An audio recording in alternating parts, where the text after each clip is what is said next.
ఉన్నాయి. ఇక్కడ ear phones ఉన్నాయంటే ఈళ్లలోనే ఎవరి దగ్గరో ఫోన్ ఉంటది అన్నాడు రా. కచ్చ కచ్చ కచ్చ కచ్చ ఆడిపోయిందిరా. కరణ్ గాని కొట్టడం మొదలు పెట్టారు రా గేటు ముందు. నరేంద్ర మెక మొదలు పెట్టాడు. కొడతా మొదలు పెట్టి నేను కొట్టడం ఆపను నిన్ను. ఫోన్ ఎవరి దగ్గర ఉందో మర్యాదగా నువ్వే వాడిని రమ్మను బయటికి. వాడిని రమ్మను బయటికి. నువ్వు చెప్పకపోతే మాత్రం నేను వదిలేదు లేదు అంటే 2 దెబ్బలు తిన్నాడు. మనకి తట్టుకోలేకపోయాడు. నాకాసి చూసి ఇలా అన్నాడు. నాకాసి చూసి నేను పెద్ద యాక్టర్ని కదా నేనేమో ఇలా అన్నాను. రా అంటాడు. నేను అప్పటికి ముందుకు నడుస్తున్నాను. అది పాపం కొట్టేస్తున్నారా అండి మన దగ్గర, మనకి ఎలాగో మూడిపోయింది అయిపోయింది దొరికింది. Full beating, heart full. భోజనం చేయలేదురా, పొద్దున తినలా, మధ్యాహ్నం తినరా, నైట్ డిన్నర్ లేదు. ఎన్ని దాచిపోతున్నాం మనం. ఐస్ క్రీమ్ 800 రూపాయలు 800 రూపీస్ అది. ఓకే, అది తీసుకుని లోపలికి వస్తుంటే ఒక్కటే షాట్ రా. ఫోన్ బయటకు తీసాను. తీసేసి పాల్గొట్టాను.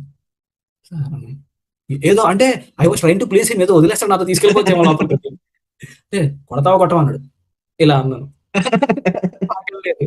ఆఫీస్ బాయ్ తీసి కొట్టమన్నాడు. కొబ్బరికి కొట్టాడు, ముక్కలు అయిపోయిందిరా. బాధ అనిపించింది చాలా.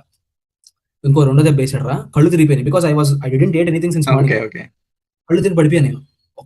నన్ను కొడుతున్నాడు బట్ నాకు స్పర్శ లేదు. నెత్తి మీద కూడా కొట్టాడు ఇట్లాగా. తింటాకి డబ్బులు ఇవ్వరు కానీ వీళ్ళకి ఫోన్లు కావాలి వీళ్ళకి అని చెప్పి ఆ కొట్టిన 2-3 దెబ్బలు చాలా గట్టిగా తగిలినాయి. నేను అక్కడే కళ్ళు తిరిగి పడిపోతే కూర్చోబెట్టాడు ఆ వాచ్మెన్. ఈ లోపు వీళ్ళందరూ వదిలేశారు. నేనే సెంటర్ ఆఫ్ పీస్ అయిపోయాను. ఇక్కడ అందరూ వెళ్ళిపోతే ఏమైనా తిన్నామని అడిగాడు నరేంద్ర. ఏం తినలేదు సార్ అన్న నేను. మనోడి దగ్గర యూనికాన్, బుల్లెట్ 2 ఉండేవి. యూనికాన్ వేసుకుని వచ్చాడు. ఆ యూనికాన్ చూసి ఎక్కన్నాడు బండి. సార్ అన్నాను. మోసుకుని ఎక్కన్నాడు. ఎక్కా. నైట్ మన మెస్ దగ్గర తీసుకెళ్ళాడు బండి మీద. తీసుకెళ్ళి శివన్ మీ వార్డెన్ ఎవరంటే శివన్ అన్న. వెళ్ళి శివన్ పిలుచుకుని రండి అన్నాడు. శివన్ వచ్చాడు. మెస్ లో ఏమున్నాయి ఇప్పుడు అంటే బ్రెడ్, రేపు సాటర్డే, రేపు బ్రెడ్ తయారు చేస్తాం సార్ అంటే బ్రెడ్ కొంచెం పెట్టండి, పాలు తాగించండి, తీసుకెళ్ళి రూమ్కి తీసుకెళ్ళండి, బాగా కొట్టాను, కొంచెం ఆయిల్ రాసి పడుకోబెట్టండి అన్నాడు. శివన్న నైట్ నన్ను తినిపించి రూమ్కి తీసుకొచ్చి షార్ట్ వేసుకుంటే ఇక్కడ పైకెత్తి అక్కడ శుభ్రంగా ఆయిల్ రాసి పడుకోబెట్టాడు. దట్ ఈస్ మెమరబుల్ ఇన్సిడెంట్ అసలు అది మాత్రం.